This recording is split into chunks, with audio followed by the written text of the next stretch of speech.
अंतिम सत्र है। हाँ। पहाड़ में पानी की बरसात है, यहाँ अमृत की बरसात है।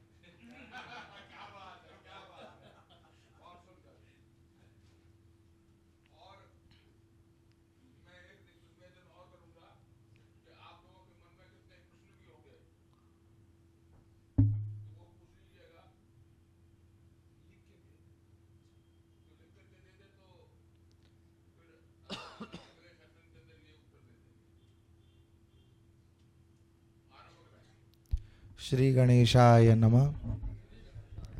वंदे देव उमापतिं सुरगुरुं वंदे जगत्कारणं वंदे पन्नगभूषणं मृगधरं वंदे पशूनां पतिं वंदे सूर्य शशांक वहिनयनं वंदे मुकुंद प्रियं वंदे भक्तजनाश्रयं च वरदं वंदे शिवं शंकरम्।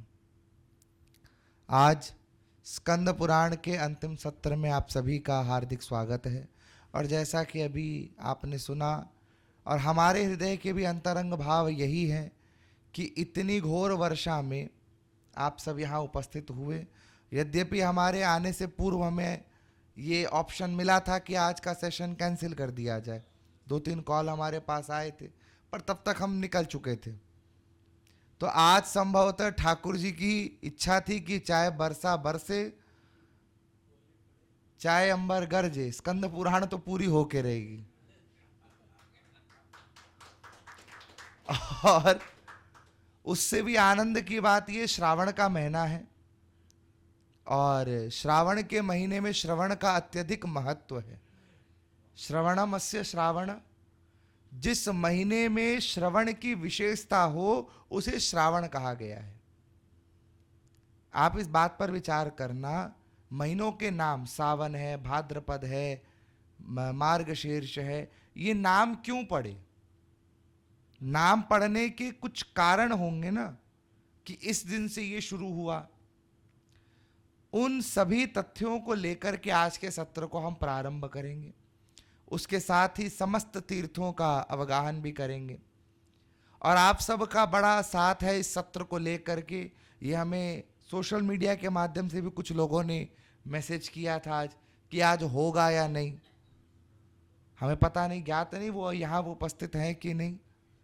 अगर उन्होंने मैसेज किया था, जो सुन रहे होंगे लाइव या किसी भी रूप में, तो कथाओं का आनंद लेना ये भगवान की पहली भक्ति है। श्रीमद् भागवत में प्रहलाद जी कहते श्रवणम कीर्तनम यस्य, पहला काम है श्रवण, जो आप और हम सब यहां पर कर रहे हैं ना। अरे बोलो तो, भूल जाते हैं आप लोग, बोलना भी पड़ता है यहाँ पे। विभोर होते हो कि बोर होते हो वो तो आपका मन जानता है,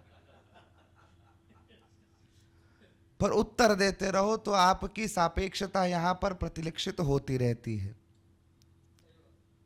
महीनों के नाम कैसे पढ़ते हैं? तो यहां पर भगवान स्कंद बताते हैं कि सूर्य नारायण हर महीने नक्षत्र परिवर्तन करते हैं। जैसे श्रवण नक्षत्र पर सूर्य का प्रवेश होता है तो श्रावण मास प्रारंभ होता है। उत्तरा भाद्रपद नक्षत्र में जब सूर्य का प्रवेश होता है तो भाद्र मास का प्रारंभ होता है।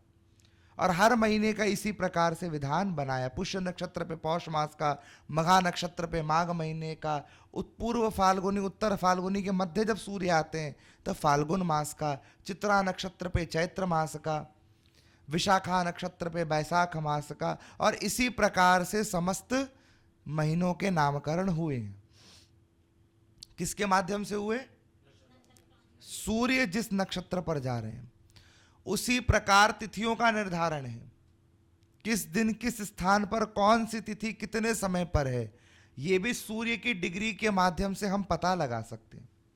एस्ट्रोनॉमिकल डेटा आपको कहीं से भी ऑनलाइन मिल जाएगा कि सूर्य किस पोजीशन पर विराजमान है। उनकी डिग्री निकालो, चंद्रमा से उसको सब्ट्रैक्ट करो और अपने मानक समय में इष्ट काल मिलेगा। इष्ट काल के गुण मिलान से आपको जो तिथि प्राप्त हो, हर दिन का इष्ट काल अलग होता है, उस इष्ट काल को जब आप उसमें जोड़ोगे तो निश्चित रूप से आपको तिथि का ज्ञान हो जाएगा। आपने देखा होगा वर्तमान में हर व्यक्ति अपनी अपनी तिथि निकाल रहा है, हर त्योहार 2-2 3-3 मनाए जा रहे हैं, हो रहे हैं ना? अरे बोलो तो, परेशान भी रहते हैं। और उसमें कितने ही बड़े पंडित जी बोल दो आके कि ये त्योहार इस दिन मनाओ, आप उसकी बात नहीं सुनते हो, आप बगल में पड़ोसी कब कर रहा है उसकी बात सुनते हो। बोलो हाँ, हमारे घर में नहीं सुनते हमारी बात। हाँ, हमारे घर में नहीं, हम कहते भाई ये त्योहार इस दिन मनाना चाहिए, शास्त्रोचित है। बोले तन्ना बेरो को नहीं, ताई जी तो ई दिन बोली है। लो, सारा भागवताचार्य, पुराणाचार्य, वैदिक जितना कुछ आपने उपाधि दी सब धरी के धरी रहेगी। ताई जी बड़ी हो गए, बड़ी है, बड़ी की बात तो सुननी होगी। ये नियम है, ये लोक रीति है कि सब डूबेंगे तो एक साथ डूबेंगे, हम अकेले क्यों तरे? हाँ, डूबेंगे तो सारा एक साथ डूबेंगे। लेकिन थोड़ा विचार करना चाहिए, शास्त्रोचित कर्म हमें करने चाहिए। इसमें सबसे ज्यादा लड़ाई होती है एकादशी को लेकर, और अभी कुछ 2-4 सालों में दिवाली को लेकर भी लड़ाई शुरू हो गई है। जन्माष्टमी तो शुरू से 2-3 मनाई, इस बार पिछले साल तो 3 मनाई गई थी। 2 दिन तो हमेशा ही रहती है। देखो, तिथि का 2 दिन होना प्रॉब्लम नहीं है, त्योहार किस दिन मनाना है उस पर लड़ाई है सारी।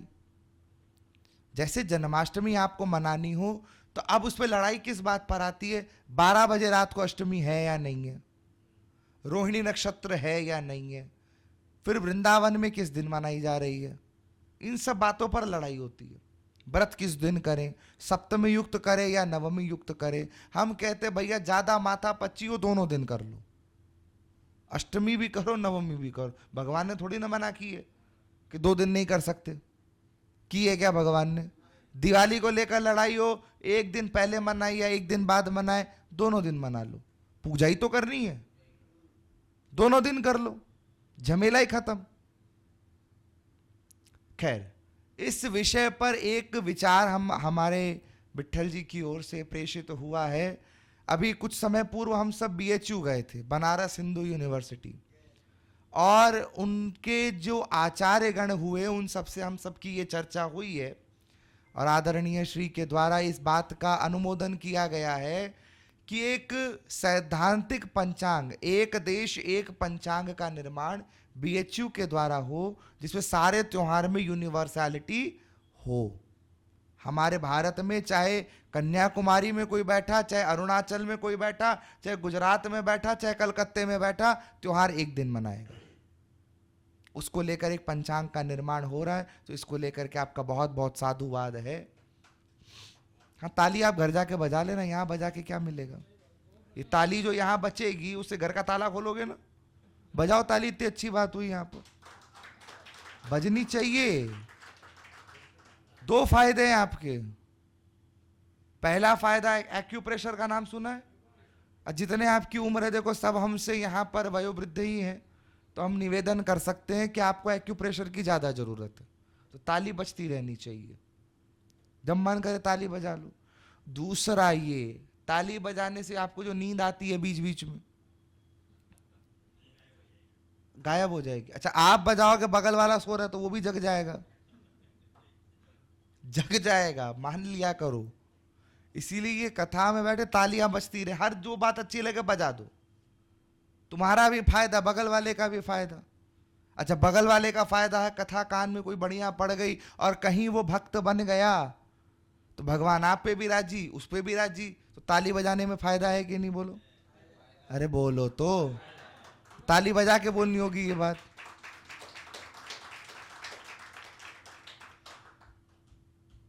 सौरभ नाम के एक ऋषि हुए, कौन से नाम के? सौरभ। इनकी साधना इतनी उत्कृष्ट हो गई कि इन्हें जीते जी स्वर्ग नरक जाने का लाइसेंस मिल गया, सशरीर। यमराज खुद आते थे इनको पिकअप और ड्रॉप करने के लिए।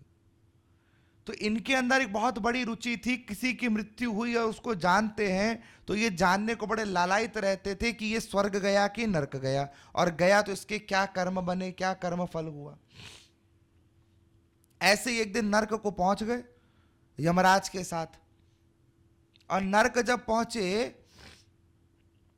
तो यमराज ने कहा देखो नरक है, ऐसे ऐसे कर्मों की सजा होती है। वो आपके 2 गली छोड़ के जो एक पड़ोसी खत्म हुआ था 15 दिन पहले, उसको देखो तेल में तला जा रहा है, पकोड़े बन रहे हैं उसकी।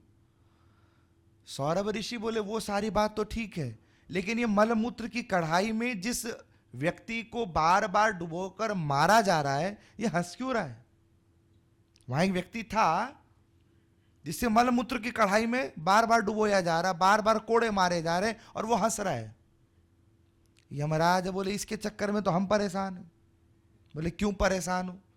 बोले कल इसके परिवार में एक व्यक्ति गुरु दीक्षा लेने वाला है, सन्यास लेने वाला है, और पूरी तरह से भगवत पारायण होने वाला है। अब एक के सन्यास लेने पर इसकी मुक्ति कल हो जाएगी और ये सीधा बैकुंठ को चला जाएगा, इसीलिए हंस रहा है।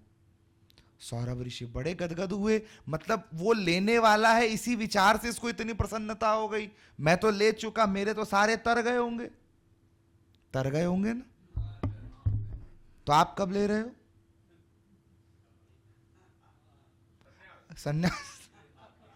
अच्छा ये तो गनीमत मानो हम बैठे हैं, हमारे बड़े महाराज जी बैठे होते तो 2-4 को लेके ही जाते साथ में। उन्होंने संकल्प लिया, उनके सन्यास को 50 वर्ष हो गए हैं, और संकल्प लिया 50 वर्ष की खुशी में 50 सन्यासी बनाऊंगा, संकल्प है उनका। उसके बाद सौरभ ऋषि स्वर्ग को गए, और स्वर्ग में जाकर देखा सुंदर सुख भोग में सारे देवता, सारे जीव, सब गंधर्व आनंद में लिप्त हैं, पर एक आसन पर एक व्यक्ति बैठा है जो बार बार मूर्छित हो रहा है, बार बार क्लांत हो रहा है। सौरभ ऋषि ने पूछा इसको क्या हो गया, इस स्वर्ग में फिर भी दुखी है? तो यमराज ने बताया देखो ये जो व्यक्ति है इसके गले में एक माला है। हर व्यक्ति को स्वर्ग में एक माला पहनाई जाती है पुष्पों की। जैसे जैसे पुण्य क्षीण होते हैं वैसे वैसे वो माला के पुष्प सूखते जाते हैं, और जिस दिन माला के सारे फूल झड़ जाएंगे उस दिन स्वर्ग से धक्के मारकर निकाल देंगे और ये मृत्यु लोक में जाएगा। अच्छी बात है, मृत्यु लोक में जाएगा, अच्छे कर्म करेगा तो बच जाएगा। बोले ये चक्कर नहीं है, समस्या ये है इसके घर में कुपुत्र का जन्म हो गया इसके खानदान में, और वो मांस भक्षण, मदिरा पान, पर स्त्री गमन, सारे कुकर्म में लिप्त हो चुका है।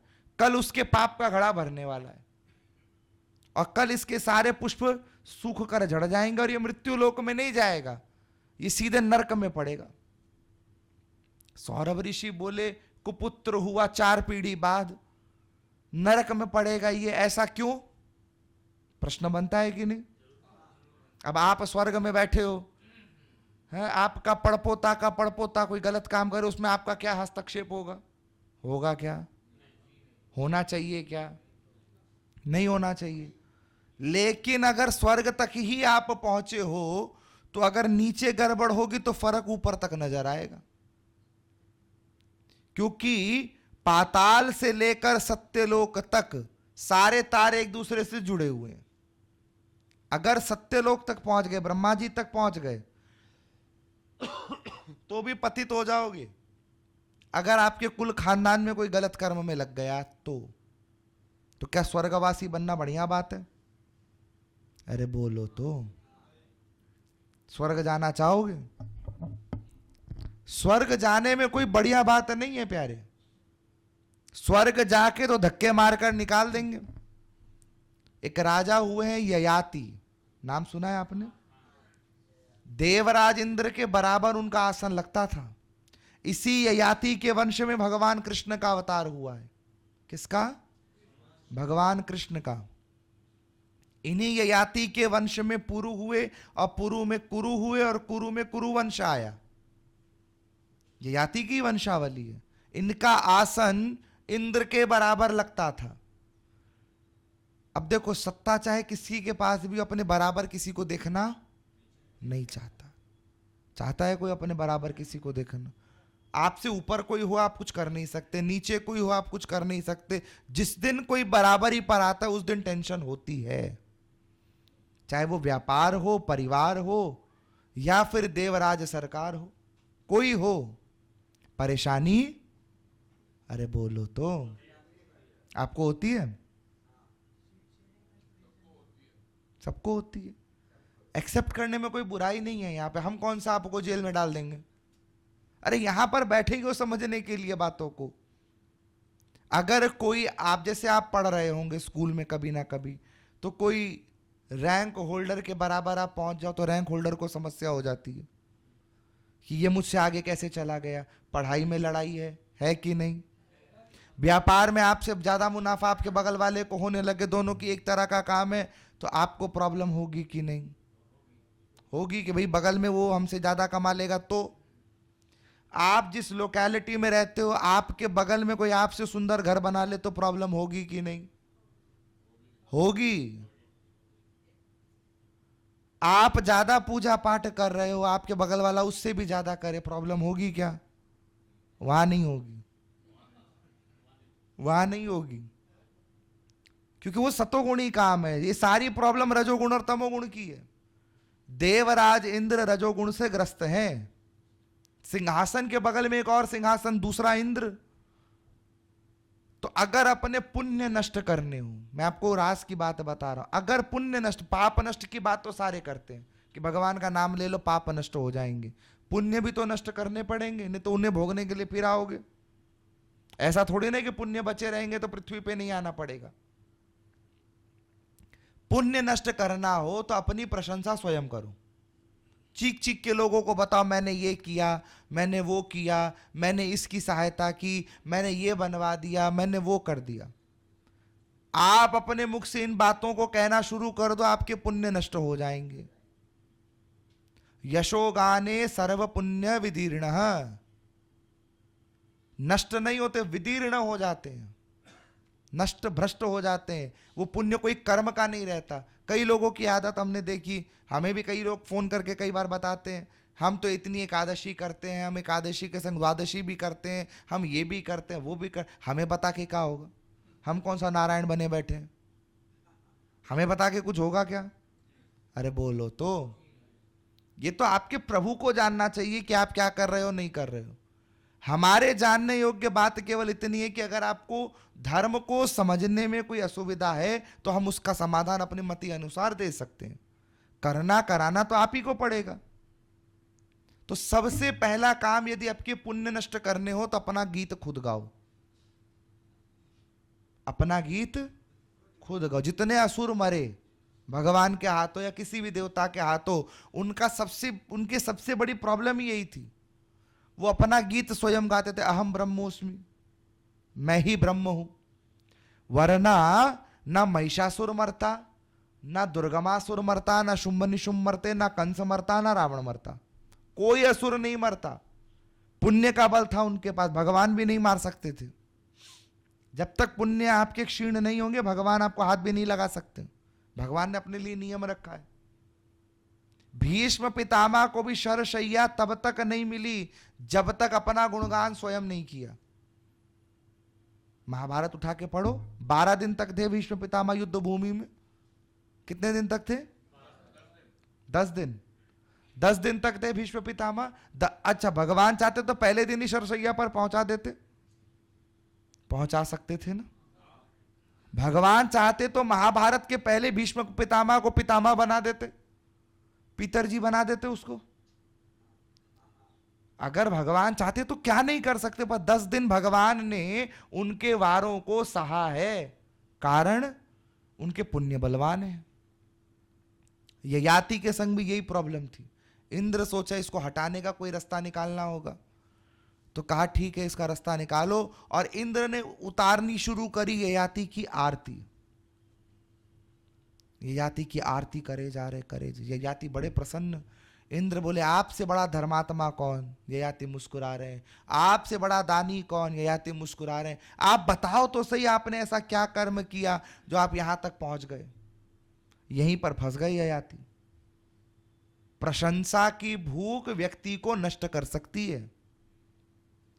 ययाति ने अपना यशोगान प्रारंभ किया और जो सिंहासन लगा था उसके नीचे की धरती फटी और ययाति धरती पर गिरने लगे, उल्टे वो भी। ययाति को बड़ा क्रोध आया। ययाति ने बोला तुमने मेरे साथ छल किया है। इंद्र ने कहा ठीक है, हम वरदान तुम्हें एक दे सकते हैं। तुम्हें इतना भाव है कि तुम कहां गिरोगे इसको तुम डिसाइड कर लो। फ्री फॉल करोगे कि कहीं भी गिर सकते हो, या अपनी इच्छा से कहीं भी गिर जाओ। तो ययाति ने मानो कोई पुण्य जागृत हुआ, आज ययाति ने वरदान मांगा, मुझे वहां गिराओ जहां संत जन बैठे हैं। कहां बैठ गिराओ? जहां संत जन बैठे हो। ठीक है, इंद्र फंस गए यहां पर। जैसे तथास्तु कहा, संतों की टोली बद्रिकाश्रम के पास विराजमान थी, वहां पर ययाति गिरने लगा। संतों की दृष्टि पड़ी, कोई ऊपर स्वर्ग से पतित हो रहा है, अपनी कृपा दृष्टि से वहीं रोक दिया। अरे कौन हो तुम, क्या हुआ, नीचे क्यों पड़े जा रहे हो? ययाति ने सारी दुख व्यथा बताई। संत हृदय नवनीत समाना। संतों ने कहा चिंता मत कर, हम अपने आधे क्षण के भजन का पूर्ण फल तुझे देते हैं। आधे क्षण के भजन का पूर्ण फल तुझे देते हैं। इंद्र छोड़ो, सीधे वैकुंठ पहुंच गए ययाति। कहां पहुंचे? वैकुंठ। ययाति का नुकसान हुआ कि फायदा हुआ? फायदा हुआ। किसके बल पर? संतों के बल पर। यानी कुछ पुण्य बचे थे जिसके कारण यह मति हुई कि संतों के चरणों में बैठ जाओ। हो सकता है कई संत क्रोधी हो। हमारे महाराज जी से कभी मिलना, एक दो बार तो आए हैं, आप सबने शायद कभी भेंट भी की हो। मिलना कभी उनसे, क्रोध देखना हो तो उनको देखना, उनकी कथा चल रही और आप मोबाइल बजा देना अपना। नहीं तुम्हें भगवान दुर्वासा के दर्शन हो जाए तो हमसे कहना। शुभ नाम स्वामी श्री विशोकानंद भारती जी, निर्वाण पीठाधीश्वर, आचार्य महामंडलेश्वर, बीकानेर के राजगुरु हैं। यहां पर भी कई बार कृपा पूर्वक पधारे हैं। लेकिन संतों के चरणों में बैठूं, संत का हृदय कैसा भी हो, संत का स्वभाव कैसा भी हो, आपको उनके प्रति किसी भी प्रकार का कुभाव अपने हृदय में नहीं लाना चाहिए। क्योंकि किस रूप में भगवान आपको मिल जाए, और हमारे जो कृष्ण कन्हैया नारायण है ना, ये आपको उसी रूप में मिलेंगे जिस रूप में आप कभी एक्सेप्ट नहीं करोगे कि ये मेरा कृष्ण है। कभी नहीं मिलेंगे। इसी स्कंद पुराण के उत्कल महात्म्य में यदि आप इंद्रद्युमन की कथा पढ़ो तो वहां पर एक ब्राह्मण शतानंद की कथा आती है। उसके मलमूत्र को भगवान जगन्नाथ अपने हाथों से साफ करते थे। अब कभी आप सोच सकते हो कि आपके ठाकुर आपके मलमूत्र को साफ करें? वो अशक्त हो गया था। अशक्त होने के कारण वो अपनी कोई भी क्रिया करने में सक्षम नहीं था। उसके मलमूत्र को भगवान साफ करते, उसकी लंगोटियां अपने हाथों से धोते। ऐसे परम दयालु भगवान जगन्नाथ हैं। एक दिन उसकी थोड़ी तंद्रा हुई, तो तंद्रा होने के बाद उसने पूछा कि भाई तुम कौन हो, आज से पहले तो कभी नहीं देखा तुम्हें। भगवान बोले मुझे कोई दामोदर कहता है, कोई गोपाल कहता है, कोई कालिया कहता है। उसने कहा मैं तुम्हें देख नहीं पा रहा, तो स्पर्श करने की चेष्टा की। जो ही स्पर्श किया तो पता चल गया ये तो मेरे आराध्य हैं। और अपने आराध्य को जब ऐसी क्रिया करते देखा तो प्रश्न हुआ, प्रभु आप क्यों कर रहे हो? आप एक कृपा दृष्टि कर दो तो मेरे सारे कर्म ऐसे ही नष्ट हो जाएंगे। भगवान ने कहा कर्म नष्ट नहीं होते कभी भी। अवश्यमेव भोक्तव्यम कृतम कर्म शुभाशुभम। आपने जो कर्म किए हैं, चाहे शुभ हो चाहे अशुभ हो, उसे भोगना ही पड़ेगा। आपको मन हो चाहे ना हो। इसीलिए कर्मों को बड़े ध्यान से करना चाहिए। तो प्रभु आपने ये क्या किया?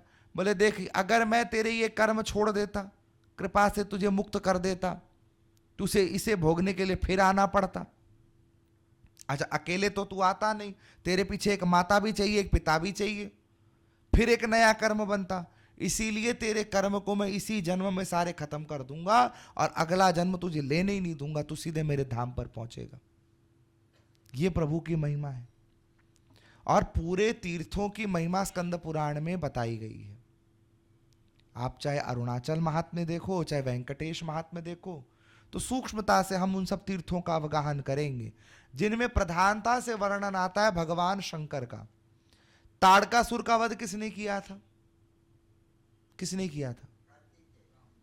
कार्तिकेय भगवान, जिनको स्कंद भी कहा जाता है, इन्होंने गुजरात प्रांत में भगवान शंकर के 3 लिंग स्थापित किए हैं एक ही जगह पर। उसके बाद भगवान शंकर की सबसे प्रिय नगरी काशी का महात्म्य बताया। काशी के लिए तो लोकोक्ति है कि काशी कबहु न छोड़िए, विश्वनाथ को धाम, मरने पे गंगा मिले, जियते लंगड़ा आम। कि काशी कभी छोड़नी नहीं चाहिए, मरने पर गंगा मिलेगी और जीते जी लंगड़ा आम। काशी में भगवान शंकर पंचकोश क्षेत्र में जो भी मरे, चाहे कीट पतंग, व्यक्ति, जानवर, भालू, कोई मरे, तारक मंत्र देकर सबको उद्धार प्रदान कर देते हैं। इसी काशी में हुई है एक रुक्मिणी बाई, यदि आपने नाम सुना हो कभी तो, कली काल की, आपने मीराबाई की कथा तो खूब सुनी है। इसी काशी में हुई है रुक्मिणी बाई, और रुक्मिणी बाई को काशी में घर मिला, और घर मिलने के बाद में रुक्मिणी बाई ने उस घर को देखा कि यहां पर कुछ असहज लग रहा है। प्रातः काल भगवान शंकर की पूजा करके वे जब गंगा जी की ओर जा रही थी तो घर के मुख्य दरवाजे पर एक नग्न स्त्री, जो भयंकर प्रेत सी जान पड़ती, उनके सामने आती है। एक बार तो भयभीत हुई, लेकिन कहा देखो, इस घर में मेरी आज से करीबन 15 वर्ष पहले मृत्यु हो गई थी। मेरे ही ससुराल वालों ने मुझे जहर देकर मार दिया था। मैं खूब भजन करती थी, खूब पूजा करती थी, खूब दान करती थी, हर प्रकार से धार्मिक थी, पर मेरी ये दुर्दशा हुई। रुक्मिणी बाई ने कहा, जब तुम पूजा पाठ करती थी, दान धर्म करती थी, तो तुम्हारी इतनी दुर्गति कैसे हो गई? कहा, मैं पूजा पाठ तो खूब करती थी, लेकिन मेरे परिवार वालों ने उधार से घर चलाने की पद्धति अपना रखी थी, और जब भी उधार चुकाने की बात आती मैं उदासीन रहती। मैं उधार चुकाने की तरफ किसी प्रकार से आकर्षण नहीं रखती थी। मुझे यह लगता था उधार जिसने लिया वो जाने, मैं जानूं, मेरा ठाकुर जाने, मुझे उधार से क्या लेना। तो उस उधार के अन्न का भक्षण मैंने किया, उस उधार के अन्न से मैंने ठाकुर जी की पूजा की, और उधार चुकाने के प्रति मेरा कोई भी भाव नहीं रहा। इसके कारण मेरी ये दुर्गति रही। भाई, 2 स्थिति हो सकती है।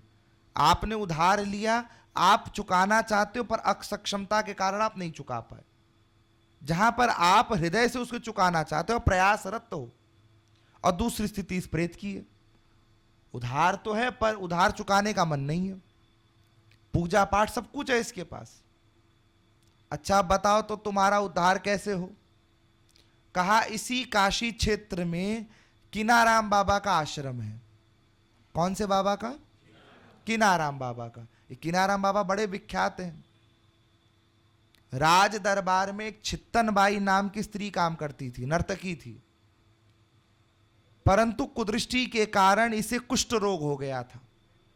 सारे तीर्थ घूमाई पर कहीं मुक्ति नहीं मिली। अंत में किनाराम बाबा के आश्रम पहुंची, और किनाराम बाबा ने अपनी कृपा दृष्टि करके इसे कुष्ठ रोग से मुक्त करवाया था। अंतर्यामी बाबा थे। कहा, किनाराम बाबा के गद्दीपति यदि आकर मुझे श्रीमद् भागवत का पाठ सुनाए तो मैं मुक्त हो सकती हूं।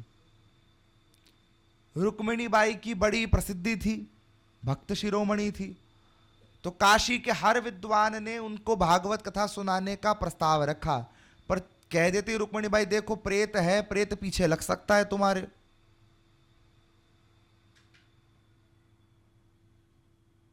अब सारी बात तो ठीक है, पर अगर आपको कह दिया जाए प्रेत पीछे लग सकता है तो रिस्क कौन ले? आप रिस्क लोगे क्या? अरे बोलो तो। आपको कह दिया जाए आप एक ऐसी जगह जाओ जहां पूजा पाठ अच्छे से करो, हनुमान चालीसा ही करो, हनुमान चालीसा यदि तरीके से 9 बार कर ली तो 1 करोड़ रुपए मिलेंगे, लेकिन वहां प्रेत रहता है, 9 के पहले अगर भागे तो प्रेत तुम्हारे संग भागेगा। आप करोगे क्या वो काम? नहीं करोगे, घुसोगे ही नहीं पहली बात तो। अच्छा, प्रेत सामने तुम्हारे आए या ना आए, खुड़का भी हो जाएगा उस समय वहां पर ना, तो उठ के भागते बनोगे कि सही में प्रेत आ गया। जबकि स्कंद पुराण हमें बताता है इन भूत प्रेतों से ज्यादा शक्ति मनुष्य के पास है। आप भूत प्रेतों से भले ही डरते होगे, पर भूत प्रेत से ज्यादा शक्ति मनुष्य के पास है, मनुष्य जानता नहीं है। ये भूत प्रेत पिशाच चांडाल डाकिनी शाकिनी जितने हैं ना, इनके पास केवल 2 तत्व हैं, अग्नि तत्व और वायु तत्व। कितने? 2 तत्व, अग्नि और वायु तत्व। मनुष्य के पास 5 तत्व है। कौन कौन से? पंच तत्व से बना शरीर है। अब किसी को पकड़ लेता है भूत प्रेत तो झाड़ा देने से उतर जाता है ना। क्यों उतर जाता है? यदि इतना ही शक्तिशाली है तो उतारने वाले के भी चढ़ जाए। तो आप यदि नियमित साधनारत हो, नियमित, और साधना का मतलब यह नहीं कि 4 घंटे पूजा करनी है, नाम जप करते रहना, चलते फिरते उठते बैठते कुछ भी, एक नाम पकड़ लो। यदि आप साधनारत हो तो इन सब के पीछे भागने की जरूरत नहीं है। पर साधना ही यदि कमजोर है तो भूत प्रेत तो बाद में लेर पड़ेंगे, पहले तुम्हारे कर्म ही तुम्हारा सत्यानाश करेंगे। कर्म तो इंतजार में, तुम भोगोगे उसको। अब भोगना तो पड़ता है। अमलात्मा विमलात्मा महात्मा से लेकर चींटी तक हर व्यक्ति को, हर जीव को अपने कर्म का भोग भोगना पड़ेगा। किनाराम बाबा के गद्दीपति आए, कथा सुनाई, उसकी मुक्ति हुई।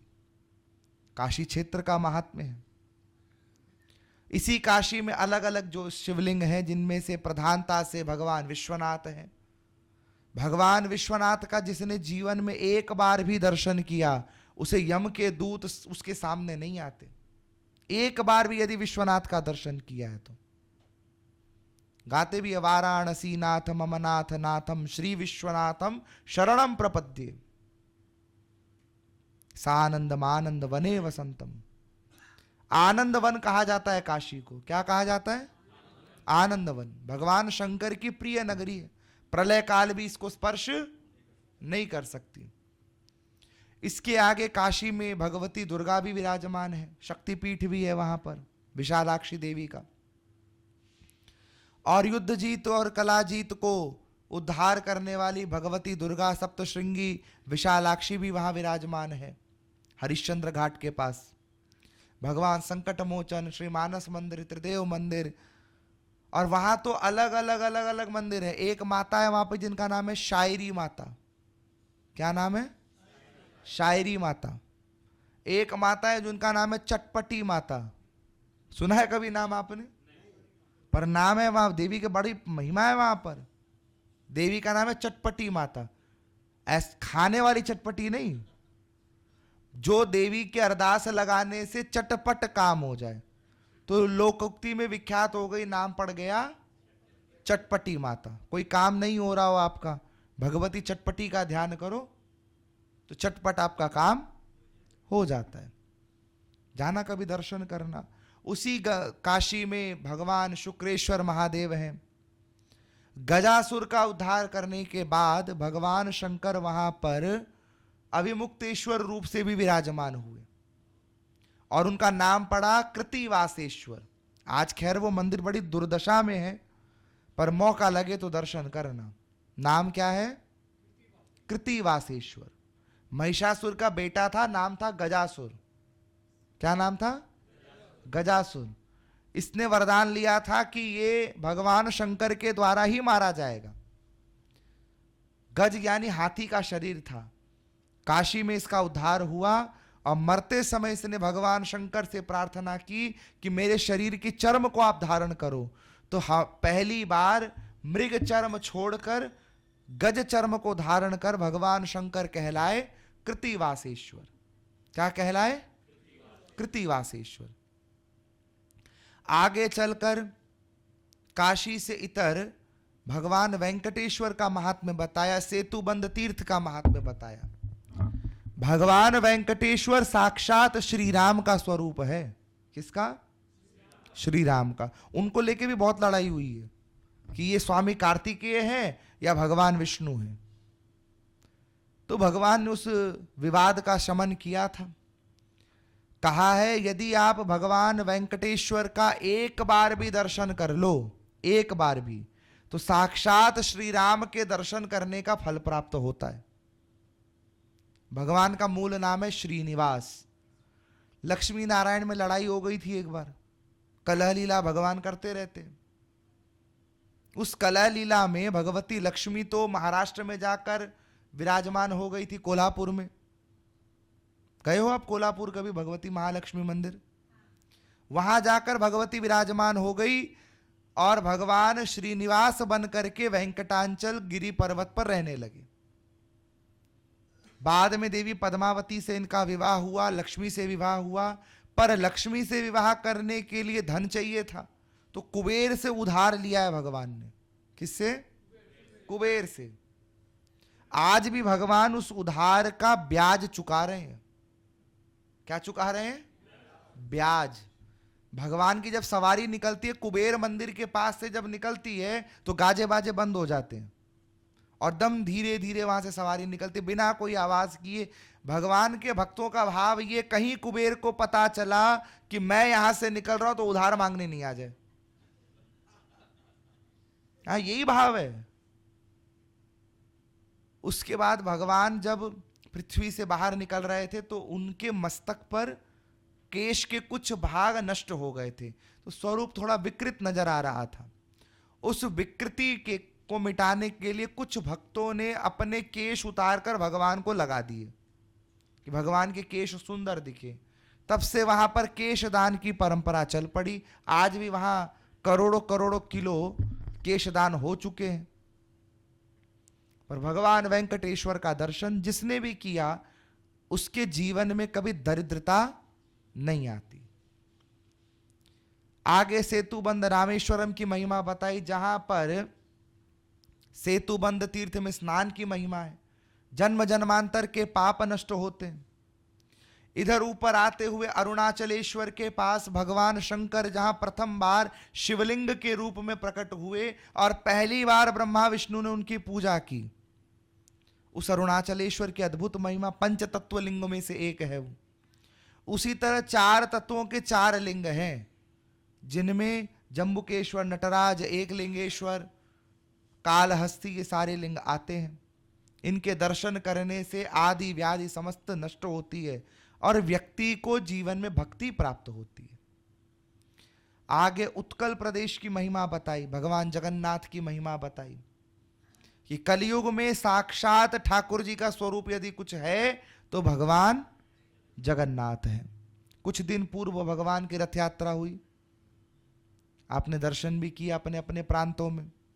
ये कथा मूल रूप से भगवान कृष्ण से ही जुड़ी थी। जब कुरुक्षेत्र में भगवान 100 वर्षों के बाद ब्रजवासियों से मिले तो ब्रजवासियों ने रथ को खींचना प्रारंभ कर दिया कि आपको हम ब्रजमंडल ले चलेंगे, और उसी दिन से वो यात्रा प्रारंभ हो गई थी। बाद में इंद्रद्युम्न के राज्य में जब ब्रह्मा जी ने मंदिर की स्थापना करवाई तो इंद्रद्युम्न ने भी भगवान का रथ खींचकर सोने की झाड़ू से रास्ते बुहार करके भगवान को श्री मंदिर में विराजमान किया, जिसके कारण भगवान का श्री नाम जगन्नाथ पड़ा। इसी मंदिर में एकादशी उल्टी लटकी हुई है। जगन्नाथ के यदि आप दर्शन कर लो और जगन्नाथ मंदिर का महाप्रसाद पा लो। अब जगन्नाथ मंदिर में किसकी विशेषता है? भगवान जगन्नाथ की नहीं, महाप्रसाद की। भगवान का दर्शन मत करो, भगवान का सम्मान मत करो, चल जाएगा। महाप्रसाद का अपमान कर दिया तो नहीं चलेगा, तो फिर आपको कोई बचा नहीं सकता। एक महात्मा जी थे, उन्होंने गलती से उस महाप्रसाद का अपमान कर दिया था। पूरा जीवन भक्ति में निकला, परंतु महाप्रसाद का अपमान करने से शेष आयु लकवे के साथ गुजारनी पड़ी। अंतिम समय भगवान से प्रश्न किया, प्रभु क्या पाप हुआ था? कहा सब कुछ ठीक था, पर तुम्हें महाप्रसाद का अपमान नहीं करना चाहिए। कहते भी हैं लोग, जगन्नाथ के भात को जगत पसारे हाथ। आपको भी भगवान जगन्नाथ तीर्थ क्षेत्र में जाकर के भगवान जगन्नाथ का महाप्रसाद पाना चाहिए। गुंडीचा मंदिर में भगवान का प्रादुर्भाव हुआ और श्री मंदिर में भगवान विराजमान है। उस मंदिर में रथ यात्रा के 10वें दिन जब भगवान वापस आते हैं, उस दिन भगवान एक पेय को भोग लगाते हैं, एक रस का भोग लगाते हैं। उस दिन उस रथ के आसपास भले करोड़ों श्रद्धालु हों, किसी को उस पेय को प्रसाद रूप में नहीं दिया जाता, क्योंकि वो पेय केवल भूत प्रेत और पिशाचों के लिए होता है। आपने दर्शन किया होगा, भगवान जब मंदिर के बाहर खड़े होते हैं, बड़े बड़े मटकियों को फोड़कर जल नीचे गिराया जाता है। दर्शन किया आपने उस दृश्य का? ये भूत प्रेतों के लिए है। भगवान का भाव ये है कि जितने लोग उपस्थित हैं वहां पर उस समय पर, उनके जितने पूर्वज हैं, जितनी पीढ़ी उनकी हुई है, यानी पूर्व मनवंतर कल्पांतर में भी अगर कोई पीढ़ी आपकी हुई है, वो सारे के सारे वहां पहुंच जाते हैं, यदि आप उस समय वहां पर हो तो। और वो भोग जब भगवान अधर पान करके उसे फोड़कर रथ के चारों ओर गिराते हैं, वो प्रेत, वो भूत, वो पिशाच, वे पितर, वे उन भोग का, उस पेय का भक्षण करके मुक्त हो जाते। तो यदि पितरों को बिना किसी मेहनत के मुक्त करना है तो उल्टा रथ की दिन भगवान जगन्नाथ के पास पहुंच जाओ, आपके पितर ऐसे ही मुक्त हो जाएंगे। मेहनत नहीं करनी तो, पर वहां सबसे बड़ी मेहनत है वहां तक पहुंचना ही। पहुंचने की तपस्या आप करो, पहुंचाने की तपस्या भगवान करवा देंगे। इसके आगे भगवान जगन्नाथ के द्वारिका क्षेत्र की महिमा बताई कि द्वारिका क्षेत्र में भगवान द्वारकाधीश कृष्ण विराजमान है, और ये द्वारकाधीश का क्षेत्र ही इस कलयुग से सतयुग में जाने का मार्ग बनेगा। और द्वारकाधीश की महिमा में इतनी महिमा कही कि जो भी द्वारका में आकर भगवान द्वारकाधीश के मंदिर पर ध्वज का दर्शन करे, श्री चक्र का दर्शन करे, भगवान के श्री चरणों का दर्शन करे और 5 समय 8 समय की आरती का दर्शन कर ले, उसके एक कल्प में किए हुए सारे पाप नष्ट हो जाते हैं। कितने? एक कल्प में। एक दिन यदि आप ये कर लो, और जितने कल्प तक आपको लगता है पाप कर चुके हो, उतने कल्प में आप दर्शन करो। एक दिन के दर्शन के अद्भुत फल बताए हैं भगवान ने। वहां तुलादान की विशेषता कही है। किसकी? तुलादान। तुलादान समझते हो? वजन के बराबर। तो वजन के बराबर दान की महिमा भगवान कहते हैं। भगवान ने स्वयं तुलादान दिया। सत्यभामा जी ने एक बार जिद कर ली कि मुझे कल्प वृक्ष चाहिए। क्या चाहिए? अब लोग देखो कहते हैं पति चाहिए, जितनी माताएं हैं वो इस बात को कहती है पति चाहिए हमें, शंकर जैसा, राम जैसा चाहिए ना। अरे बोलो तो। हम कहते पति हो तो कृष्ण जैसा। किसके जैसा? संसार का पति हो। अब देखो माता जानकी ने राम जी से क्या मांगा था? सोने का मृग। लाके दिया क्या? अरे बोलो तो। माता पार्वती ने शंकर जी से क्या मांगा था? महल।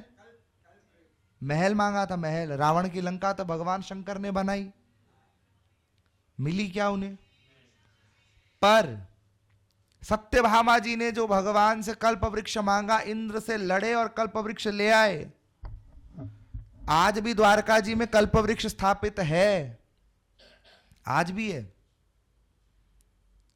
लेकर आए और नारद जी उस यज्ञ के आचार्य बने, और नारद जी ने लीलावश भगवान कृष्ण को मोल ले लिया। अब जब मोल ले लिया तो सत्यभामा बोली मेरे पति के बिना कल्पवृक्ष का मैं क्या करूंगी? तो बोले वजन के बराबर हमें दान करो। और दान करने की बात है, सारे गहने उतार दिए, सारा धन वैभव चढ़ा दिया, हिले ही नहीं भगवान। बोले अगर देखो 15 मिनट का समय दे रहा हूं, अगर 15 मिनट में दान पूरा नहीं हुआ तो कृष्ण अब यहां झाड़ू मारेगा। सत्यभामा जी का घमंड चूर चूर हुआ।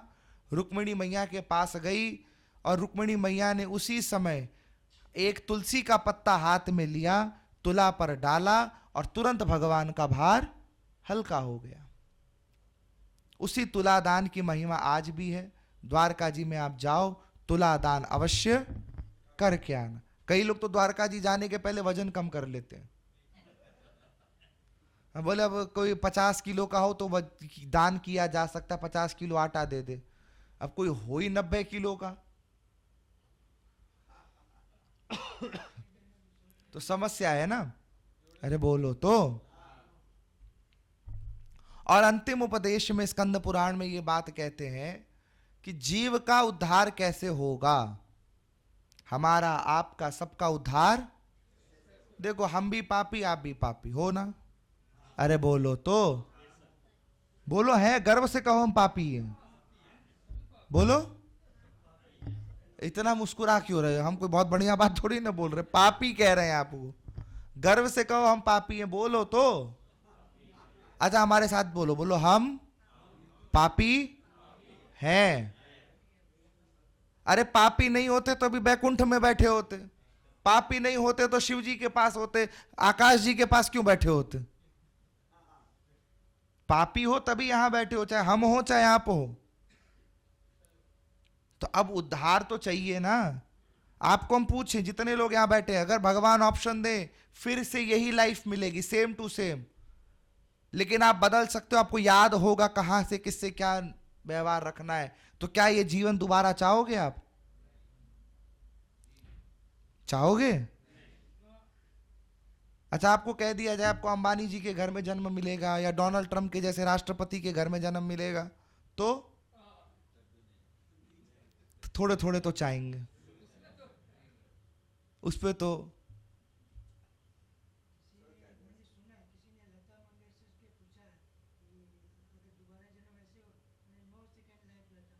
नहीं, लता जी ने ये कहा था कि अगर मुझे दोबारा जन्म मिले तो मैं लता मंगेशकर नहीं बनना चाहूंगी, और उन्होंने ये कहा था दोबारा जन्म मिले तो लड़का बनकर आना चाहूंगी। तो वो उनके अपने निजी जीवन के स्ट्रगल्स थे।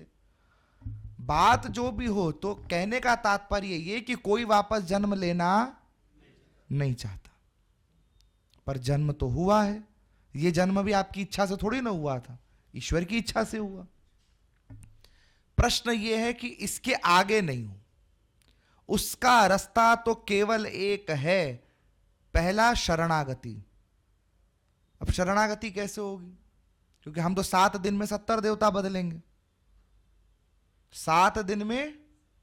अभी श्रावण का महीना है, शंकर जी के भगत प्रकट हो गए हैं, जो साल भर बाबा के मंदिर झांके नहीं, वो कांवड़ उठा उठा के चल रहे हैं, जिन्हें कांवड़ का क भी नहीं पता, मर्यादा नहीं पता, वो भी कांवड़ लेकर चल रहे हैं। जो भगवान शंकर से साल भर तालमेल ही नहीं रखते, वो भी शंकर भगवान के भगत बने डोल रहे हैं। उसके बाद सोमवार को मंदिर में लाइन लगा लेंगे, मानो मंगलवार को तो शंकर भगवान कैलाश चले जाते हैं, करते हैं ना। सोमवार आते ही श्रावण के महीने में ऐसे लोग पगला जाते हैं, अरे आज तो सोमवार है, आज तो हम व्रत करेंगे, आज तो ये है, आज तो हम शंकर जी को बस प्रसन्न कर लेंगे। क्या तो एक रावण हुआ, क्या तो मैं हुआ, हलवा है क्या। वो शिव शंकर है। कौन है वो, शिव शंकर। उसका नाम है भोला भाला। क्या नाम है, भक्तों के लिए भोला, दुष्टों के लिए भाला है वो। इतना सरल नहीं है उसको मनाना। भगवान शंकर का यदि आप चरित्र देखो पुराणों में, वेदों में, ब्रह्मा और विष्णु भी नहीं जान सकते, ब्रह्मा विष्णु भी मना नहीं सकते। अगर प्रसन्न हुए तो तीनों लोक आपकी झोली में डाल देंगे, और अगर रुष्ट हुए तो सृष्टि बनाने वाली की गर्दन उड़ा दी थी इन्होंने। सृष्टि किसने बनाई, ब्रह्मा जी ने। उनकी गर्दन किसने उड़ाई, शिव जी ने। अच्छा ब्रह्मा जी की उड़ाई सो उड़ाई, ब्रह्मा जी के बेटे की भी उड़ाई। ब्रह्मा जी का बेटा कौन था, दक्ष प्रजापति। उसका उद्धार किसने किया, भगवान शंकर ने। लेकिन कृपा करें तो ये वीरभद्र गण जो है ना भगवान शंकर का, ये पूर्व जन्म में असुर था। क्या था, असुर। शिव कृपा हो गई तो ये भगवान शंकर का प्रिय गण बन गया।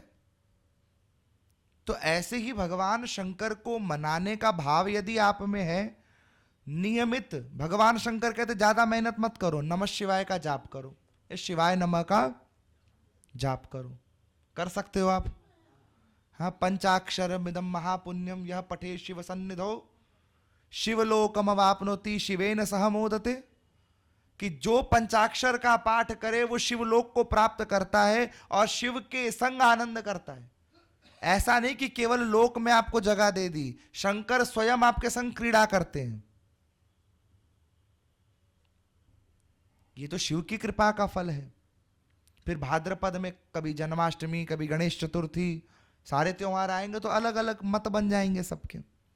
फिर कलकत्ते में तो दुर्गा पूजा विख्यात है, माता दुर्गा आ जाएगी शेर पर सवार होकर, आप दुर्गा जी की पूजा में लग जाओगे तो आपका कल्याण होगा, आपको लगता है होगा?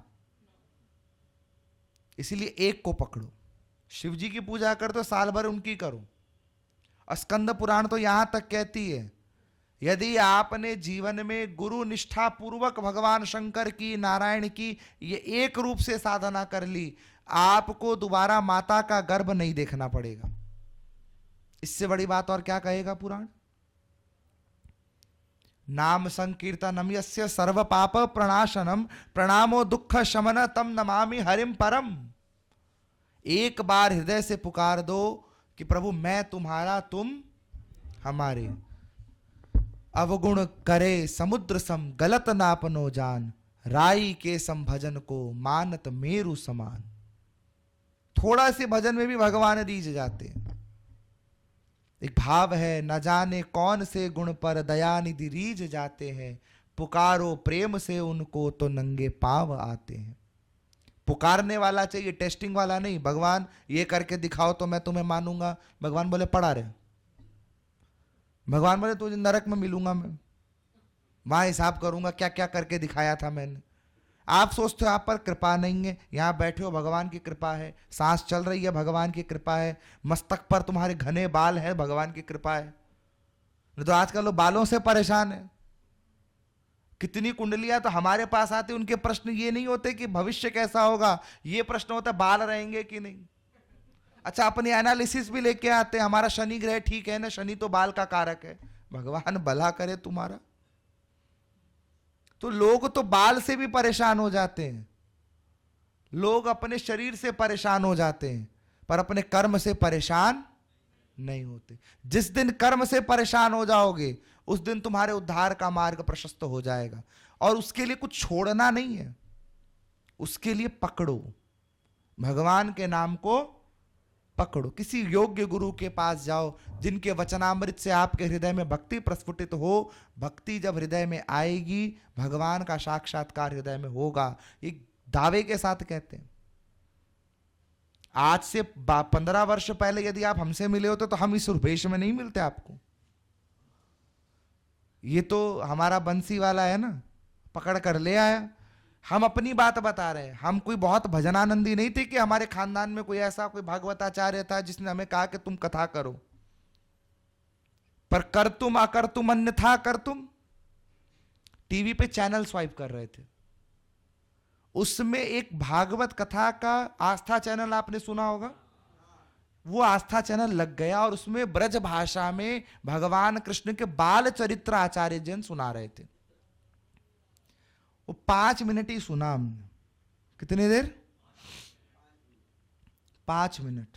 अब रुचि लग गई, सुनने में तो बड़ा आनंद आ रहा है। अच्छा, उस समय व्हाट्सएप तो इतना प्रचलित था ही नहीं मेरे अनुमान से। 15 वर्ष पहले व्हाट्सएप को है, मेरे ख्याल से 8-9 वर्ष हुए हैं करीबन। यूट्यूब पे भी उतने डिटेल में लोग पहले वीडियो नहीं डालते थे, क्योंकि उस समय तो टीवी चैनल का ही बोलबाला था। अब रोज हम खोजें कि वो आचार्य जन का हमें वो वक्तव्य सुनने मिले। खोजते खोजते बहुत से आचार्यों को हमने सुन लिया, और खोजते सुनते बोलते देखते आज हम यहां बैठे हैं आपके पास। कृपा है ना। हाँ, बजा लेना घर जाके तुम। तो एक बार यदि प्रभु के मन में आया कि हमें तुम्हें अपने पास बुलाना है, तो आपको नहीं जाना पड़ेगा, वो बुलाएंगे। हमें बुलाया अपने पास, देखो हम आपको सत्य बात कहते हैं। उसके बाद जो घटना चक्र बना, कई चीजें परिवर्तित हुई निजी जीवन में, और उसकी फलश्रुति है कि आपके सामने बैठे हैं। तो आपके हमारे जीवन में हो सकता है हम कोई मीराबाई के वंश से तो आते नहीं है, हाँ ना हम नरसिंह मेहता के वंशावली में है। उसी तरह आप सब भी अपने अपने कुल को यदि तारना चाहते हो, शुरू शुरू में बहुत परेशानी होगी, हम अनुभव से बता रहे हैं। घर वाले ही पीछे पड़ जाएंगे, क्या दिन भर पूजा करता रहता है, क्या पीछे पड़ा रहता है भगवान जी के, जब मन करे उनको गुड़िया की तरह सजा देता है। शुरू शुरू में बहुत परेशानियां आएंगी, लेकिन एक समय के बाद जब वो भक्ति का तेज आपके भीतर से प्रस्फुटित होकर बाहर निकलेगा, तब आपको नहीं बताना पड़ेगा, दुनिया आपको देखते ही कहेगी राधे राधे, नमः शिवाय, जय महादेव, जो आपकी श्रद्धा बने, आपको नहीं बोलना पड़े। और जब तक आपको बोलना पड़ रहा है तब तक आपकी भक्ति अभी कच्ची है, उसको पकाओ कि आपको देखते ही भगवत स्मृति हो जाए।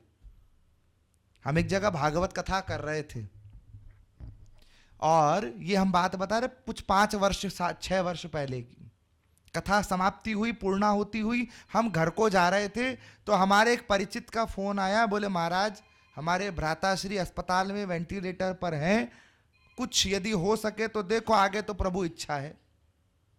अब हमारे भी मन में क्या आया, उसी भेष में हमने गाड़ी घुमा ली और सीधे हॉस्पिटल पहुंच गए। अच्छा हमारी वेशभूषा, अच्छा कुर्ता यही था हमारा उस समय भी, ये भी आपको हम बता दें, यही कुर्ता था। और हम वहां पहुंचे, ऊपर उसके रूम में गए, वो बड़े अनुनय विनय से लेकर गए कि वहां तो जाने नहीं दिया जाता। तो 2 पेशेंट थे वहां पर, एक हमारे परिचित और दूसरा कोई वहां पर और जो भर्ती था। दोनों वहां पर एडमिट हैं, दोनों पे वेंटिलेटर लगा। दूसरा व्यक्ति होश में था, हमारा परिचित बेहोश था। तो हम वहां पहुंचे, हमारे गले में श्री रुद्राक्ष की माला थी, हम पूजा करके उठे थे पूर्णाहुति से, शरीर से हवन की खुशबू महक रही थी। हमने वो माला निकाली और उनके मस्तक पर लगा दी। तुलसी दल हमारे साथ था, ठाकुर जी का तुलसी दल उनके मुख में पधराया। गंगा जल था हमारे पास, 1 बूंद गंगा जल हमें अलाउ किया गया कि आप दे सकते हो। हमारा भाव ये था कि अगर प्राण निकलेंगे तो निकल जाएंगे शांति से, बचेगा तो बच जाएगा। बगल में जो व्यक्ति लेटा हुआ था उसके मन में आया ये कोई बहुत बड़े महात्मा है, इन्होंने हाथ रख दिया तो हम बच जाएंगे। तो उन्होंने इशारे से हमें कहा हमारे भी मस्तक पर हाथ धर दो। उसी समय संयोगवश हमें किसी ने बुला लिया, हम नीचे उतर गए और गाड़ी में बैठकर चले गए। हम 5 मिनट आगे बढ़े होंगे, फोन आ गया कि जिसको आप आशीर्वाद देकर आए वो पधार गया, वो पधार गया। हम फिर वापस पहुंचे। अब बगल वाले के पास भी हम खड़े थे क्योंकि उनकी तो मृत्यु हो गई थी। बगल वाले से हमने पूछा आपको भी दे दें? महाराज उसने पहली बार वेंटिलेटर से शब्द उच्चारे होंगे, नहीं चाहिए।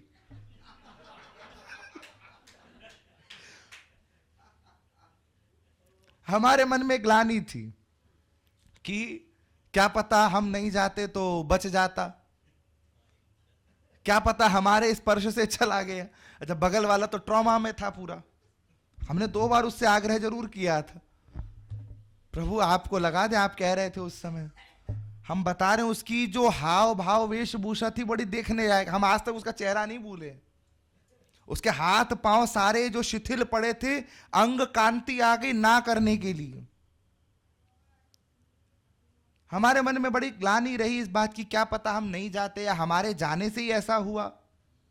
एक भाव मन में रह गया। पर कुछ दिन पूर्व स्कंद पुराण का जब पुनर्अध्ययन कर रहे थे तो एक अध्याय हमें मिला और उस अध्याय ने हमारे मन की ग्लानि को नष्ट कर दिया, जहां पर यह वर्णन है कि यदि आपके जीवन में कोई सत्कर्म ऐसे हैं जिसके कारण आपको वैकुंठ की प्राप्ति होनी है, तो मृत्यु के समय कोई संत आ जाएंगे, कोई भक्त आ जाएगा और आपको भगवान का चरणामृत देकर रुद्राक्ष तुलसी आदि का स्पर्श यदि हो जाए, आप कभी यम मार्ग का दर्शन नहीं करोगे। अब उस समय उस व्यक्ति का हमें फोन करना, हमारा संसर्ग से वहां जाना और प्रेरणा पूर्वक वो कर्म करना, ये हमारे मति का कर्म नहीं था, हमारी बुद्धि का कर्म नहीं था, ये उस व्यक्ति का पुण्य था जो हमें प्रेरित कर रहा था। बगल वाले का कर्म नहीं था वैसा। हो सकता है वो जीवित तो हो सकता है वो भी पधार गया हो। लेकिन आपके जीवन में अपने सत्कर्म को बनाए रखो, कोशिश करो असत्य भाषण नहीं हो, क्रोध नहीं हो, काम नहीं हो, मत्सर नहीं हो। विकारों पर विचार रखो, कर्म को नियंत्रण में रखो और वाणी को मीठा रखो। वाणी के घाव भरते नहीं है प्यारे, शरीर के घाव भर जाते हैं, वाणी के। आप अपने संग जैसे ही वाणी का बर्ताव बर्दाश्त करो, सामने वाले को वैसी वाणी बोलो। कबीर जी ने बड़ी सुंदर बात कही है, ऐसी वाणी बोलिए मन का आपा खोए, औरन को शीतल करे आपहु शीतल होए। शीतलता चाहिए तो पहले अपने अंदर से लाओ, फिर दूसरों में बांटो। खुद सत्यानाश करके बैठो, दूसरे का सवा सत्यानाश और करोगे। इसीलिए अपने जीवन में प्रभु भक्ति लगाओ, और कुछ नहीं कर सक रहे तो गुरु जी के पास जाओ, उनसे प्रार्थना पूर्वक कहो प्रभु मेरे पास कोई साधन नहीं। तो यदि गुरु कृपा करके अपनी प्रसादी माला तुम्हें दे दें, रुद्राक्ष हो या तुलसी हो, उससे अपने प्राण से भी अधिक अपने कंठ पर बांध कर रखो। कुछ नहीं हुआ अंतिम समय तुमसे साधन, अगर ये कंठी तुम्हारे गले में पड़ी है तो भी यम के दूत आपको हाथ नहीं लगाएंगे, तुम्हारा उद्धार हो जाएगा। वो भी संभव नहीं हुआ, वो भी अगर संभव नहीं हुआ तो तुलसी माता की जो वृक्ष की काष्ठ होती है, तुलसी कई बार सूख जाती है, उसकी काष्ठ को एकत्रित करके घर में रखो। कभी किसी की अंत्येष्टि में जाओ और आपके मन में उसके उद्धार के प्रति यदि भावना है, उसकी चिता पर तुलसी की कुछ लकड़ियां डाल दो। यदि मृत्यु की चिता पर, मृतक की चिता पर तुलसी की काष्ठ पड़ जाए, उसे भी किसी प्रकार की यातना नहीं मिलती, सीधे वैकुंठ को जाता है। और गंगा का तीर मिले, गंगा मैया के तो विशिष्ट महिमा है। गंगा को छूकर बहने वाली हवाएं 100 कोस दूर भी किसी को छू लें मृतक देह को, तो उसका भी उद्धार हो जाता है। जितने समय तक तुम्हारी अस्थियां गंगा में रहती हैं, उतने समय तक आप स्वर्ग में अमृत पान करते हो।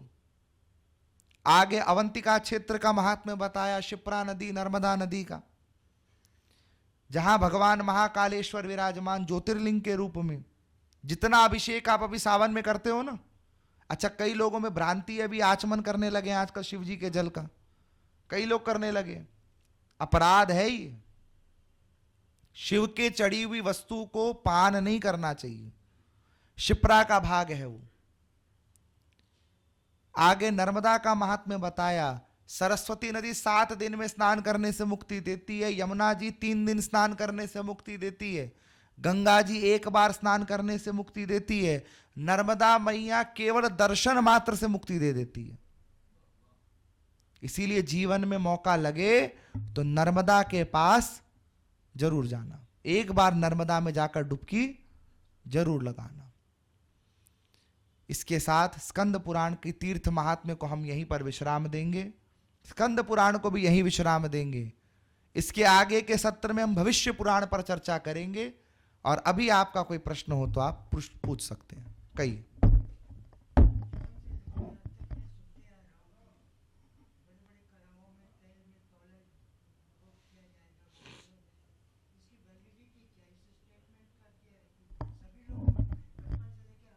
देखो ऐसा है, स्वर्ग नरक हमने नहीं देखा, पर जिन ऋषियों ने हमें यह बताया शिव को जल चढ़ाना चाहिए, जिन ऋषियों ने हमें यह बताया भगवान विष्णु को तुलसी चढ़ानी चाहिए, जिन ऋषियों ने यह बताया कि राम आए थे, कृष्ण आए थे, उन्होंने इसका वध किया, उसका उद्धार किया, देवी दुर्गा आई थी, उन्होंने इसका उद्धार किया, ये शक्तिपीठ है, ये नहीं है, ये तीर्थ है, ये गंगा है, ये यमुना है, उन्हीं ऋषियों ने नरक का और स्वर्ग का वर्णन भी किया है।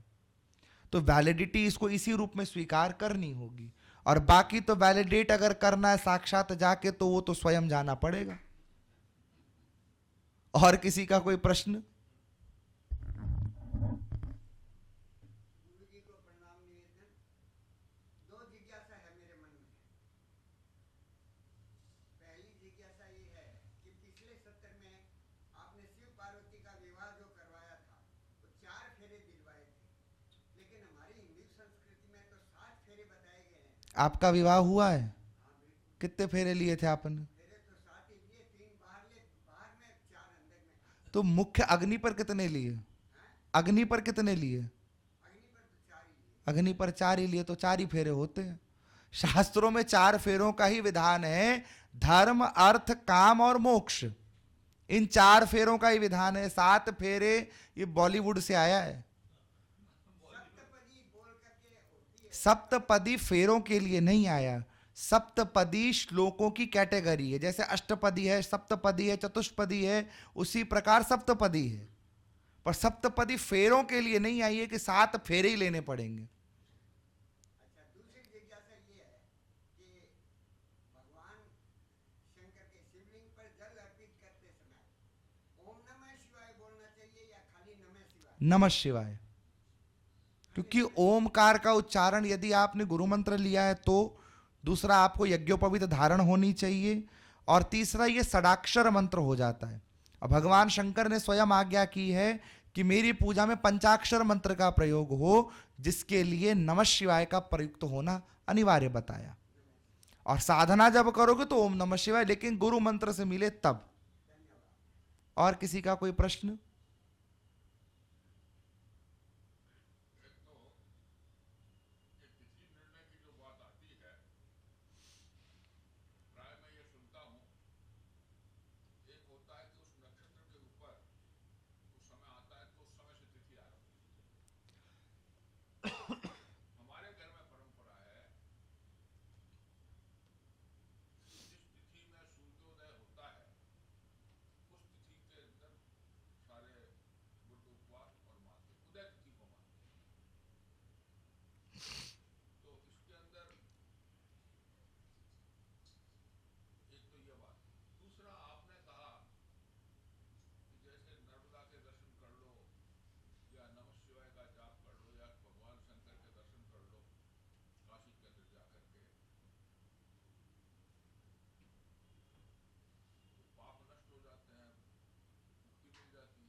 देखो, प्रश्न आपका बड़ा सुंदर है।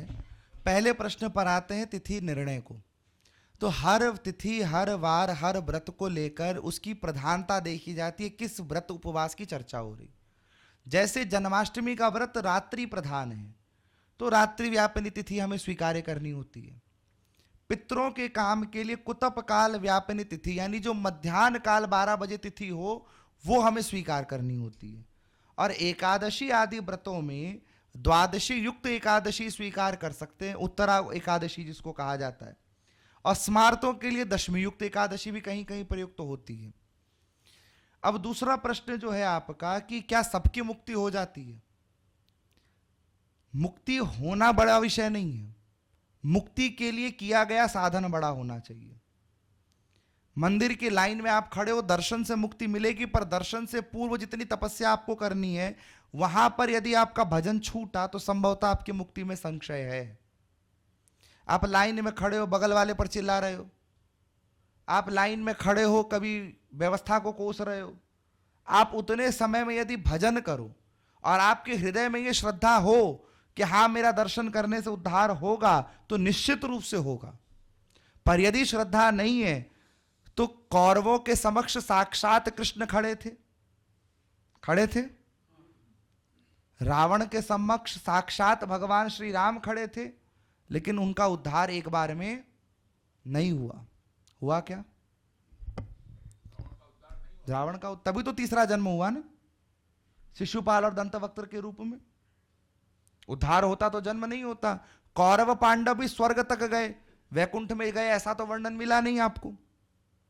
स्वर्ग लोक में गए, यही तो पढ़ा ना आपने, स्वर्गारोहण किया पांडवों ने। कौरवों को भी स्वर्ग मिला, वैकुंठ मिला, मुक्ति मिली, ऐसा वर्णन तो संभव है कि उनका पुनर्जन्म होगा, संभव है। जबकि सामने कृष्ण खड़े थे, उधर भीष्म पितामह, जिनका पुनर्जन्म हुआ इस बंगाल की धरती पर, ऐसा लोक शास्त्र कहते हैं कि नित्यानंद महाप्रभु जो इस बंगाल की धरती पर हुए वो भीष्म का ही स्वरूप थे। पौराणिक इसका कोई परिमाण नहीं मिलता, पर लोक शास्त्र की मान्यता है इस बारे में। तो अवतारवाद, दर्शनवाद और मुक्तिवाद, इन तीनों में यदि समानता देखनी हो तो इन मूल में है श्रद्धा। और गीता में भगवान कहते हैं श्रद्धावान लभते ज्ञानम संशयात्मा विनश्यति। यदि संशय है तो विनाश होगा, और श्रद्धा है तो भगवान आज भी उद्धार करते हैं। आज भी कलयुग में कितने भक्तों का भगवान ने उद्धार किया है। और कलिकाल तो गर्जना करता है भगवान के नाम को लेकर के, सिंह शब्दावृकायिक, कि जैसे सिंह की दहाड़ सुनकर गीदड़ भाग जाते हैं, भगवान का भजन सुनकर पाप भाग जाते हैं, आपके दुख भाग जाते हैं। वस्तु स्थिति ये है आपके भजन पे विश्वास कितना है। आप नाम को यदि ये सोचकर करो यार मैं भी ले रहा हूं और एक मंदिर का बैठा महंत भी ले रहा है, भगवान उसकी पहले सुनेंगे मेरी बाद में सुनेंगे, तो आप गलत हो सकता है महंत की भगवान ना सुने, आपकी पहले सुने। इसको ऐसे समझो, दुकान में रोज आने वाला ग्राहक और कभी कभी आने वाला ग्राहक, तो जो दुकान का मालिक होगा वो किस पे जोर देगा? किस पे? कभी कभी वाले पे जोर देगा कि वो पक्का हो जाए। और जिस दिन वो पक्का हो जाएगा उस दिन वो अपनी लीला दिखाने लगेगा, क्योंकि आपका भरोसा बन जाएगा। कलकत्ता में इतने ज्वेलर्स हैं, पर आपको सोना लेना होगा तो आप किसी ब्रांडेड शोरूम के पास जाओगे या अपने जिस पर भरोसा है उस ज्वेलर के पास जाओगे? भले ही वो छोटी सी दुकान में बैठा हो, पर आप जाओगे उसी छोटे से ज्वेलर के पास, क्योंकि उस पर आपको भरोसा है। जब तक वो भरोसा भगवान पर नहीं हो जाता। भगवान पर भरोसा कैसा होना चाहिए? छोटे बच्चे को आप गोद में लो और उसे जोर से उछालो, वो रोता नहीं है, वो खिलखिलाकर हंसता है ना? क्यों? क्योंकि उसे भरोसा है कि नीचे जो खड़ा है वो मुझे गिरने नहीं देगा। जिस दिन ऐसा भरोसा आपके भगवान पर हो जाए कि जो यहां तक लाया है, जो इतनी मुसीबतों से पार करके मुझे यहां तक ले आया, बिना मेरे कहे बिना मेरे मांगे जब यहां तक ले आएगा, तो मैं यदि कहूंगा, मैं यदि मांगूंगा, तो वो मेरा कल्याण क्यों नहीं करेगा? बालक जब रोता है ना और मां उसको आके संभालती है, तो वो अपनी मां को चपत मारता है। क्यों? मैं अबोध था, मैं अज्ञानी था, तुम तो देख रही थी, तुम तो दृष्टा थी, तुम कहां थी जब हम गिरे? तो तुम कहां थी जब हमें चोट लगी? तो मां उसे रिवर्ट में मारती थोड़ी ना, डांटती थोड़ी ना, पुचकारती है, उसे लाड करती है, उसे अच्छी अच्छी चीजें देती कि उसका ध्यान उधर से हटे। ऐसे ही जब भक्त विचलित होता है तो उसके आराध्य आकर उसे गोद में थामते हैं, उसे धैर्य देते हैं। भगवान भी सब कुछ देने में सामर्थ्यवान है, लेकिन भगवान पहले धैर्य की परीक्षा लेते हैं। और आपको हमेशा ये भाव रखना चाहिए, प्रभु मैं कुछ नहीं कर सकता। और एक श्लोक हम तो कहेंगे रट लो, रोज पढ़ना भगवान के आगे। पापो हम पाप कर्मा हम पापात्मा पाप संभव त्राहि मां पुंडरीकाक्ष सर्व पाप हरो हरि। ये रट लो, जब लगे ना कि गड़बड़ हो रही है, बात खराब हो रही है, तब तब भगवान को सुनाओ। क्या कह रहे हैं इस श्लोक में? पापो हम, पापी हूं, पाप कर्मा हम, मेरे कर्म भी पाप वाले हैं, पाप आत्मा, मेरी आत्मा भी पापी हो चुकी है, और पाप संभव, भविष्य में भी पाप होगा। यानी पापी था, पापी हूं और पापी रहूंगा। त्राहि मां पुंडरीकाक्ष, हे पुंडरीकाक्ष, हे नारायण, आप मेरे पापों का हरण करो, नाश करो। इतना भगवान के आगे निवेदन करो रोज, निवेदन पूर्वक, ऑर्डर नहीं। हाँ, ये नहीं कि भगवान को जाके प्रभु पाप खत्म करो यही भावे चोल बेना। हाँ, ऑर्डर नहीं करना भगवान को, निवेदन। और निवेदन करके, शरणागति करके जब आप प्रार्थना करते हो तो भगवान आज भी सुनते हैं, आज भी कल्याण करते हैं। कोई ना कोई रास्ता भगवान हमेशा खुला रखते हैं आपके लिए, आपको बस पुकारने की देरी है। द्रौपदी ने पुकारा तो आए, मीरा ने पुकारा तो आए, नरसी ने पुकारा तो आए। आप और हम पुकारेंगे तो देखो, हमारी पुकार सुन के तो आते हैं, हम तो ये मानते हैं। संकट ऐसा नहीं कि हम आपको बता रहे तो हमारे जीवन में नहीं आते।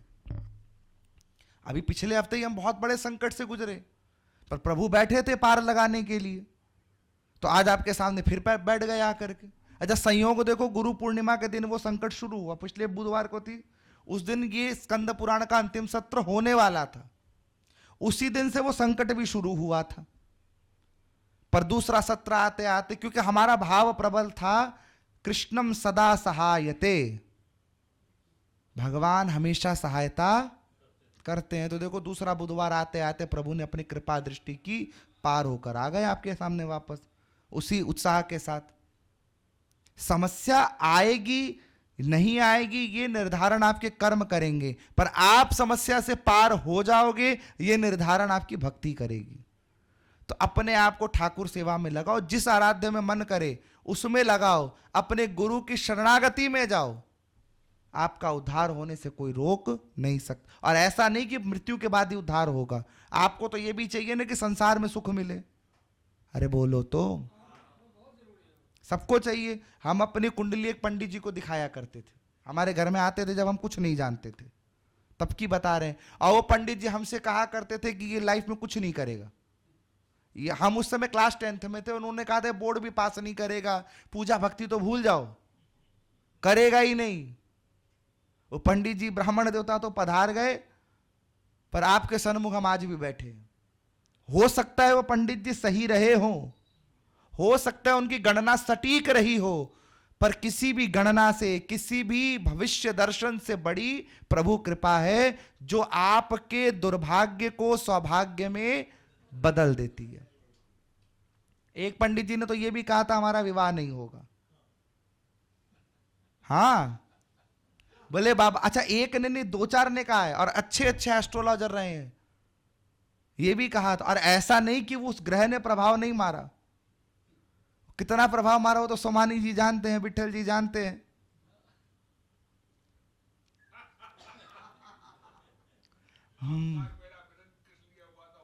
हाँ वही बता रहे हैं। तो अच्छा, हम अंकल जी से भी मिले थे, तो कुंडली के हिसाब से मिले थे कि भाई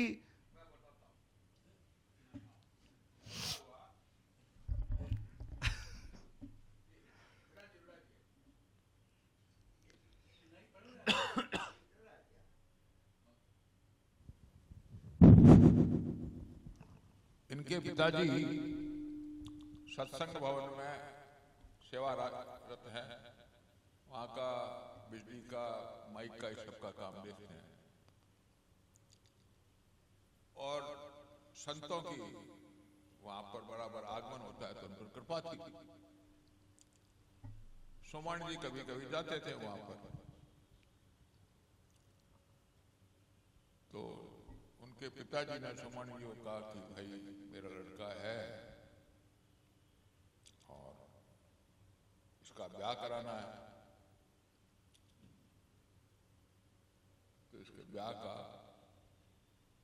के लिए कोई अच्छी कन्या मिले तो इसका ब्याह करा दे। सोमानी जी ने मेरे सामने चर्चा की और मैंने कहा कौन लड़का है, बायोडाटा दिखाइए। सोमानी जी ने कहा बायोडाटा लाए थे या नहीं लाए थे मुझे याद नहीं है, इनको लेके आ गए। तो हम पूछने लगे कि आप क्या करते हैं, तो उन्होंने बताया कि वो चर्चा जो शुरू हुई थी वो आज तक चल रही है। और मजे की बात एक और, ये भागवत की कथा कहते हैं, तो हमने कहा चलो अपने कुछ श्लोकों की चर्चा करेंगे भागवत की कथाओं का। और हमने भागवत की कथा आरंभ, और आज तक में 16 श्लोक हुए हैं, आज 2.5-3 वर्ष हो गए। क्यों? 18,000 श्लोक हैं भागवत जी में, 16 श्लोक, और अभी तक हम लोगों ने 16 श्लोकों पर चर्चा की है सिर्फ। और इस बात को करीबन 2.5 साल होने आ गए। और ऐसा नहीं कि महीने में 1 बार मिल रहे हैं, हफ्ते में 4 बार मिल रहे हैं। अब समझिए कि ये भगवत इच्छा है। वो एक साधारण सी बात लेकर के ये आए मेरे पास में, इनके लिए कोई कन्या ढूंढ दी जाए विवाह संबंधी। क्यों सोमानी जी? और वो मतलब कि उनसे मिलना और उसके बाद चर्चा होना, और उसके बाद इनसे मिलने के बाद में मेरे मन में आ गया कि भाई पुराणों के ऊपर चर्चा नहीं होती है, लोग भागवत की कथा सुनने जाते हैं, किस तरह की जगह जगह जैसे एक को दौड़ होती ना, हॉप स्टॉप एंड जंप, इस तरह की कथा होती है, कूदते फांदते हुए। और हमको मालूम ही नहीं है कि भागवत महापुराण है, लेकिन दूसरे पुराणों में क्या हम जाने तो सही। तो ये बात मन में आई तो हमने इनको कहा, तो इन्होंने कहा कि हाँ ठीक है, तो ये कथा हो गई। अब देखिए अद्भुत बात देखिए, मेरे मन में एक संदेह था कि ये भागवत की कथा तो बराबर कहते हैं, लेकिन ये पुराणों की कथा कह सकेंगे क्या? ये क्या भागवताचार्य तो हैं, लेकिन क्या पुराणाचार्य भी हैं? लेकिन आप इतने दिनों से देखिए, इतने दिनों से सुन रहे हैं, और ये बात में उस पुराण के श्लोकों को कोट कर देते हैं। कोई बहुत बड़ी तैयारी के साथ नहीं आते हैं। प्रभु इनके हृदय में कथा अपने आप डाल देते हैं।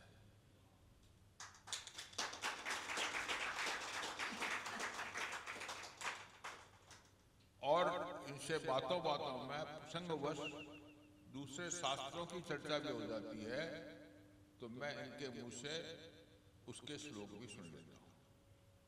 अब ये भगवत कृपा है कि इनको इतना याद रहता है, नहीं तो आपको कहां याद रहता है। आप भी जानते होंगे, बहुत लोगों को देखा है, लेकिन इतने श्लोक, इतनी बातें, इतने संदर्भ कहां याद रहते हैं।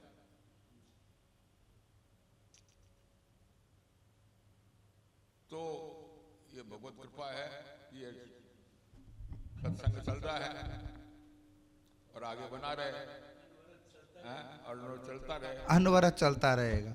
तो हम जो मूल बात पर थे कि पंडित जी ने क्या कहा था, विवाह नहीं होगा। अच्छा नहीं होगा तक छोड़ो, सन्यासी बनेगा, ये भी कहा था। और मैं आपको बताऊं, हमारे विवाह के एक दिन जिस दिन सगाई होती है ना, हमारे महाराज जी बिचर कर पहुंच गए थे। ऐसे वैसे नहीं, बिचर कर। पर हरी इच्छा कुछ और थी, इसीलिए हमने कहा हो सकता है पंडित जी गलत ना हो सकता है वो दुर्भाग्य लिखा हुआ हो, पर हरि कृपा से बड़ा कुछ नहीं है। तो आप भी समस्त रूप से अपने भाग्य को सराहो। आपको जो प्राप्त है वो पर्याप्त जानो, और बढ़ाना है सुखों को, घटाना है दुखों को। तो हरि हरि गाओ, हरि हरि मनाओ, और हरे हरे हो जाओ। इसी बात के साथ आज के सत्र को यहीं विश्राम देंगे। अगले सत्र में भविष्य पुराण पर हम चर्चा करेंगे। हरि ओम। तो आज स्कंद पुराण यहीं पर विराम दे रहे हैं। आगे जैसा कि हमारे पुराणाचार्य आकाश जी ने कहा कि अगला भविष्य पुराण होगा, और आप मैं अगली दफे लाने की चेष्टा करूंगा पुराणों की इंडेक्स, विशेष सूची हर पुराण वो लाने की चेष्टा करूंगा। यहाँ पर रखकर कॉपी रख दूंगा, आप लोगों में से जो भी लेना चाहें वो संग्रह कर लीजिए। और साथ दे के पधारिएगा। और आगे भी कोई बात सुनने की इच्छा हो तो इनके सामने रख सकते हैं। एक दिन मेरे मन में आई, मैंने इनको कहा था कि कुछ अद्भुत कथाएं हैं, वो हम इनसे सुनना चाहेंगे। पुराण तो सुनते ही हैं, लेकिन कुछ कथाएं भी सुनना चाहेंगे। अब जैसे शिव विवाह की कथा है, या और बहुत सी कथाएं हैं, नारद जी की बहुत सी कथाएं हैं जो कि हमको सुनने को नहीं मिलती हैं। तो उस तरह की कुछ रोचक कथाएं हैं, वो कभी इनसे चर्चा करेंगे। पुराण परिचय के अलावा हम किसी दिन इनसे विशेष सत्र के अंदर कथा भी सुनेंगे। अगर आपकी इच्छा हो तो क्यों सुनना है क्या? तो फिर आकाश जी से निवेदन करके और कथा सत्र भी रखेंगे। धन्यवाद आप सब लोगों को, और कृपा करके प्रसाद देते जाइए।